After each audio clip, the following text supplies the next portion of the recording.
sin tacos ni corbata. Por Radio Sach 94.5. La radio de un mundo que cambia. 9:09 a.m. De regreso ya para una nueva entrevista en la presente Operación Renta. Debuta la norma especial anti-elusión por retiros desproporcionados, que castiga los montos que no se condigan con la participación que posea cada accionista o que tenga una participación menor, pero que se lleve una proporción mayor sobre las utilidades de la sociedad. Esta norma, que es parte de la última reforma tributaria que se promulgó en febrero de 2020, implica una sanción que consistirá en aplicar un impuesto del 40% en carácter de único sobre el monto del retiro que sea considerado desproporcionado por la autoridad fiscal. Para hablar de este y otros temas de la Operación Renta de este 2021, marcada por supuesto por la pandemia, vamos a conversar con Germán Pinto, director del Magíster en Planificación y Gestión Tributaria de la Facultad de Administración y Economía de la USACH. Muy buenos días, profesor, ¿cómo está? Muy buenos días, Daniela. Muy buenos días, Rodrigo. Buen día, profesor. Gracias por compartir con nosotros y también bajar un poco la información. Siempre son de repente elementos un poco áridos el tratar estas materias tributarias y por eso queríamos entender un poco más en simple esta norma. ¿Por qué se dice que afectará más a las empresas familiares? Expliquemos un poco más a nuestra audiencia las implicancias que tiene esto. Claro, mira, esta es una medida que siempre el Servicio de Impuesto Interno había querido tener. ¿Ya? Porque, mira, las sociedades de personas, no las sociedades anónimas, los socios retiran, según dice la escritura, de acuerdo al acuerdo de las partes. Si no hay acuerdo de las partes, se entiende a prorrata de la participación. Por lo tanto, el socio mayoritario se supone que se lleva mayor parte de las utilidades en retiro. Pero como se supone que es en acuerdo, si el socio mayoritario no se lleva toda la utilidad, sino con una parte menor, es problema de la empresa, un problema más comercial entre los socios. Y ahí Impuesto Interno nunca tuvo la posibilidad de cuestionar. ¿Y por qué podría cuestionar esto? Porque si el socio mayoritario, aparte de las rentas que tiene en la sociedad, tiene otras rentas, puede tener un global complementario muy alto. El impuesto global complementario es un impuesto que va escalonado. A mayor renta, es mayor la tasa. Por lo tanto, si yo hago un retiro muy grande que se suma a mis otras rentas, voy a estar en el tramo superior y puedo pagar hasta un 40% de impuesto. Por lo tanto, se distribuye artificialmente los retiros efectivos diciendo que se fueron para el socio minoritario, que se asume que tiene un global complementario más chico. Cuando son sociedades familiares, pueden ser cónyuges los que están como socios de la sociedad, y ahí se pueden distribuir. Quizás el marido tenga un patrimonio, un global complementario más chico, o la mujer tenga un patrimonio, ahí se ve la parte fáctica y que se distribuye para un lado o para otro. Eso es como una figura que comúnmente ocupa. Ahora, no tan solo las sociedades familiares entre cuales son cónyuges, también pueden ser socios y que un mayoritario, porque tiene otros negocios, tenga más rentas. Eso es algo muy casuístico, depende de cómo sea la realidad de cada sociedad. Y ahí es donde el Servicio de Impuesto Interno cuestiona que sea artificial la asignación efectiva que se hizo de los retiros, en el sentido que el socio mayoritario sí se llevó la mayor parte de las utilidades y se está ocultando ese hecho. A su juicio, Germán, ¿esta norma previene malas prácticas en las grandes empresas? No, para nada. Las grandes empresas comúnmente son sociedades anónimas o sociedades por acción hoy en día, y ahí la distribución siempre es a prorrata de la participación accionaria. Si esto está más que nada en la empresa, es que mira, hubo un tiempo que se utilizaba mucho hacer una sociedad con la cónyuge del inversionista que tiene algún tipo de negocio. Y ahí porque en ese tiempo se podía distanciar o diferir el impuesto global complementario. Y se necesitaba colocar entre el negocio y el socio una sociedad para frenar el global complementario. Y se constituía una sociedad con el cónyuge del inversionista, del empresario. Pero eso ya no es eso ya existe en esas sociedades. Y si estamos hablando de un matrimonio, que la mujer o el hombre se lleve más o menos el dinero, es una cuestión de detalle. ¿Ya? De detalle. Ahora, que se vaya a evitar que realmente se pague el 40%, si al final la plata se llevó para la casa. Sí. O sea, no es un tema de gran evasión tributaria. Sí que se cuestiona en casos puntuales. Me tocó una vez que el fiscalizador dijo, ¿pero por qué se llevó esto? Dije, demuéstrame lo contrario. O sea, en este caso fue la mujer. mujer se llevó todo el dinero, ¿cuál es el problema? O sea, ella financia la casa, ella va a las compras, ¿cuál es el problema? O sea, es muy doméstico el tema. Ujú. Y no creo que sea una fuente de corrección de alguna distorsión muy importante. Sí, eso quería apuntar también, profesor, la cantidad de recursos que se podrían entonces incorporar a lo que es impuestos con este tipo de medidas. Ya nos decía que el grado de evasión tampoco es tan importante.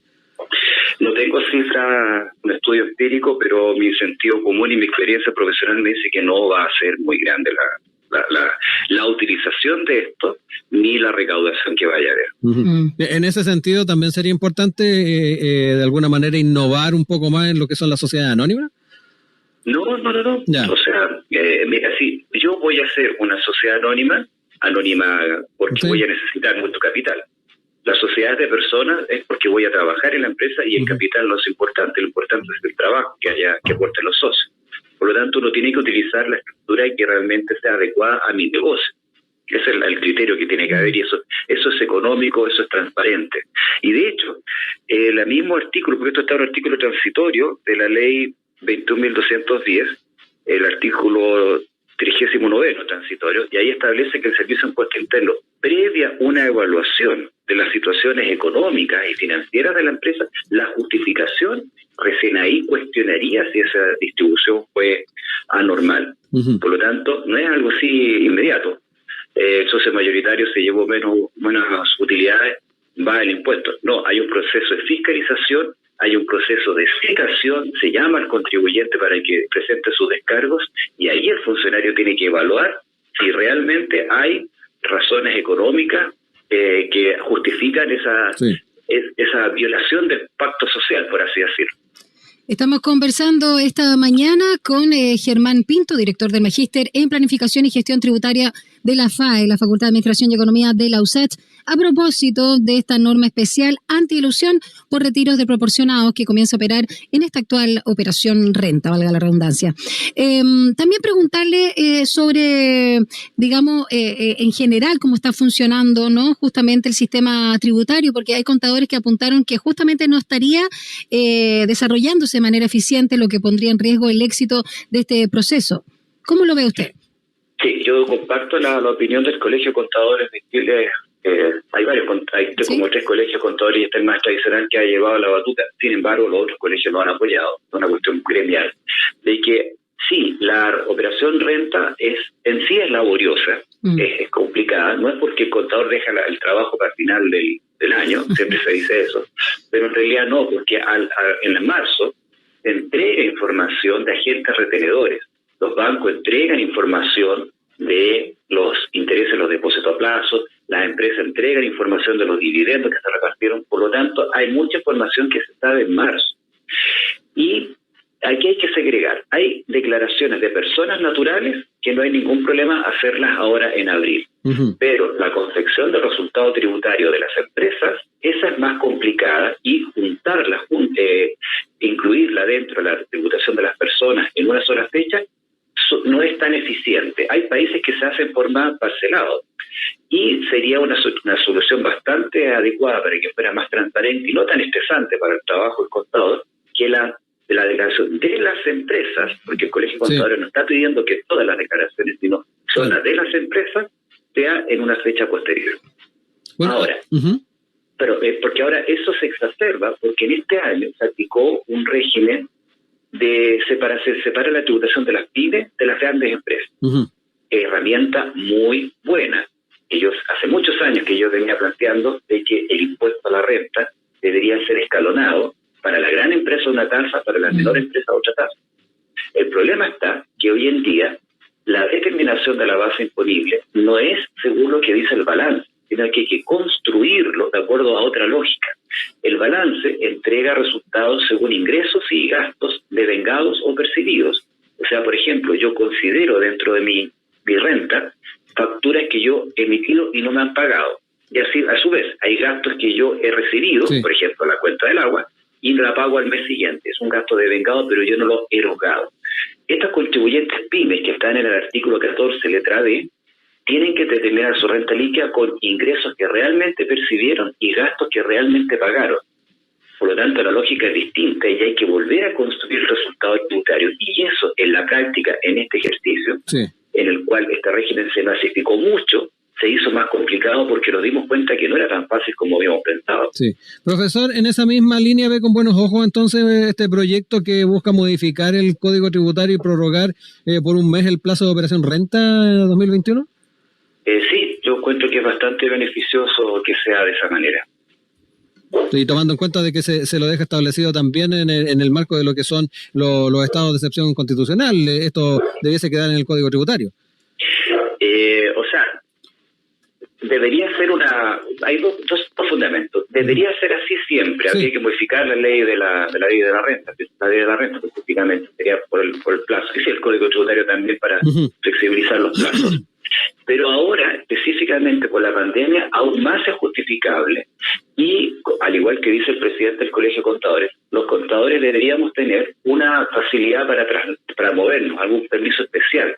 Porque nosotros tenemos que ir a las pymes a buscar la información y necesitamos movernos. Entonces, si estamos atrapados en la casa, porque ni siquiera podemos ir a la oficina, porque no es una justificación ir a la oficina, desde el punto de vista de toda esta pandemia, no nos podemos movilizar y aunque todo sea electrónico hoy en día, aunque las boletas sean electrónicas, las facturas sean electrónicas, hay que tener una comunicación y ver los papeles. Si no, todo va a ser digital y después cuando nos vengan las fiscalizaciones nos van a pedir los antecedentes y no va a ser fácil. Por ejemplo, hay situaciones que se tienen que respaldar con documentos públicos, con escrituras, Sí. que en algún momento se hicieron en una notaría y yo tengo que tener a la vista el documento de ese préstamo, ese mutuo, para poder hacer el asiento. Y también para documentar los pagos que se hicieron. Vuelvo a insistir, no es suficiente toda la digitalización que estamos viviendo en los negocios para hacer la contabilidad. De todas maneras, el contador necesita cierta movilidad. Por lo tanto, aparte de postergar este tema de la operación renta, es necesario dar facilidad para el ejercicio contable del contador para poder movilizarse con cierta libertad, Sí. obviamente con ciertas restricciones para que no haya abuso, no vaya a salir un contador después metido en una fiesta clandestina, pues, obviamente. Profesor, y por lo mismo, ya que está señalando este tema de lo electrónico, la firma electrónica o firma digital, si bien agiliza algunos trámites, ¿sigue siendo compleja a su juicio? Sí, miren, hay la gran cantidad de los contribuyentes son pymes, o sea, micro y a pyme, como les digo yo, que también tienen que tener un cumplimiento tributario. Y uno de los problemas de la boleta electrónica es que no todos tienen un computador y no todos tienen la capacidad y el conocimiento para poder operar en el negocio propiamente tal. Sin perjuicio que se ha avanzado mucho, yo igual insisto, es bueno que se ponga la estrategia, se ponga la infraestructura de que todo sea digital, pero hay que permitir un periodo de acostumbramiento y de educación del contribuyente. No de la noche a la mañana. Sí. Piensen ustedes que la boleta electrónica iba a estar funcionando el año pasado en agosto. La ley salió publicada durante el año, en febrero, después se impulsó en agosto. Pero aún así las personas tienen un proceso de demora en la internalización del negocio. Y eso genera complicación porque el empresario, yo siempre digo, el empresario tiene que estar dedicado al negocio, sí, no a estar pagando impuestos. El cumplimiento tributario lo tiene que hacer, obviamente, pero no estar planificando que si voy a tener esta factura, esta boleta, me tengo que sacar la firma electrónica, tengo que ir al notario. Se han hecho estudios de la gran cantidad de horas que se dedican para el cumplimiento tributario. No tengo ahora las cifras, pero es bastante complicado. Todo lo que cuesta hacer la declaración de impuestos mensuales. Por lo tanto, ese servicio en un contribuyente siempre va a estar externalizado en un contador. Claro. Y un contador va a tener que dedicar, por ejemplo, si yo me demoro 3 horas para hacer el formulario 29, que es declaraciones mensuales del IVA, hay que multiplicarlo por todos los clientes que tienen, que serán 30, y ahí se te pasa la semana, y ahí es donde tiene la carga excesiva de trabajo y el problema del cumplimiento. Yo años atrás escuchaba un egresado de la universidad que fue alto funcionario en impuesto interno, que él bajaba el perfil de todo este llanto que siempre los contadores hacemos en abril. ¿Por qué tanto tema con las declaraciones juradas? Sí, nosotros hemos calculado que mínimo hay que hacer 3 declaraciones juradas en marzo-abril. Ya, pero 3 multiplicado por 30. Claro. O sea, y el cumplimiento tributario está radicado en el contador. El contribuyente, vuelvo a insistir, tiene que estar preocupado en su negocio, porque estamos hablando de una pyme, estamos hablando de un almacén. Entonces, sí, yo ese es el contribuyente que a mí me preocupa. El gran empresario no, pues tiene todo un estudio contable que está detrás. Y ese no es el tema. El problema es la pyme, que son los grandes contribuyentes que están en Chile. Y ahora, a esos contribuyentes se les ofreció un régimen muy eficiente, que yo lo aplaudo, que se masificó. Antes era optativo, ahora es la norma general. Y eso es una excelente medida, que toda la pyme acceda a este mecanismo más simplificado en el sentido que pagan menos impuestos, la tasa es más baja, es un 25% versus 27%, y ahora en este ejercicio 2020, 2021, 2022 es un 10%. Ahora, una pyme que tenga utilidad este año, hay que ponerle un monumento al empresario, porque con la situación que está... Sí. Oiga, profesor, queremos agradecer estas explicaciones que nos ha hecho en el marco de este proceso 2021 y las explicaciones en particular que nos ha estado dando. Es sencillo, además. Así que muchas gracias, Germán Pinto, director del Magíster en Planificación y Gestión Tributaria de la FAE, la Facultad de Administración y Economía de la USACH. Un abrazo grande y cuídese mucho. Igual ustedes. Que tengan buen día. Gracias.